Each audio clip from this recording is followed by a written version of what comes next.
Hello, good morning. ഇന്ന് രാവിലെ എണീച്ചപ്പോൾ നമുക്ക് മന്തി കഴിക്കാൻ തോന്നി. അങ്ങനെ ഒറ്റ മൈൻഡിൽ നമ്മൾ മന്തി ഉണ്ടാക്കാന്ന് വെച്ചു. അങ്ങനെ ഞാനും ഗതുവും പോയിട്ട് സാധനങ്ങളിൽ വാങ്ങിച്ചു തന്നു. പിന്നെ രാവിലെ ഒന്നും കഴിക്കാത്തതുകൊണ്ട് ചോക്കോസ് വിളിച്ച് ഡേ അങ്ങ് സ്റ്റാർട്ട് ചെയ്തു. ഗതു അവിടെ നിന്ന് ചിക്കൻ കഴുകി വെക്കുമ്പോഴത്തേക്ക് ഞാൻ ഇവിടെ നിന്ന് അരി കഴുകി നോക്കുമ്പോൾ ഒരാൾ തകൃതിയായിട്ട് ഇട്ട് വലിക്കുന്നുണ്ട്. ഇത് വേറൊന്നുമല്ല, ഉള്ളിയായിരുന്നു എന്റെ സങ്കടം തീർത്തതാ കുട്ടി. പിന്നെ നമ്മൾ ചിക്കൻ മാരിനേറ്റ് ചെയ്ത് വെച്ച് നമ്മൾ 6 പേരാണല്ലേ, 2 പേര് പുറത്തു പോയിട്ടാണല്ലേ. ഇപ്പോൾ മുട്ട വാങ്ങിയത് എടുക്കാൻ മറന്നു ഗൈസ്. അങ്ങനെ ഞാൻ പോയി മുട്ടയൊക്കെ എടുത്തിട്ട് വന്ന് അപ്പോഴേക്കും ഒരാൾ ഇവിടെ എല്ലാം സെറ്റാക്കി വെക്കുന്നുണ്ട്. നിങ്ങൾക്ക് നമ്മുടെ മെയിൻ ഷെഫിനെ കാണണം. മന്തി റെസിപ്പി വേണമെങ്കിൽ ഇവളെ വിളിച്ചോട്ടാ. പിന്നെ മന്തി ആകുമ്പോൾ മയോണൈസ് അത് നിർബന്ധമാണല്ലോ.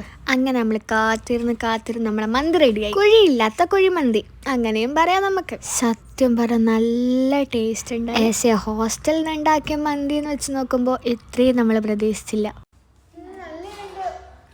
ഇന്നപ്പം ഇത്രയേ ഉള്ളൂ. അപ്പോൾ ഓക്കെ, ബൈ.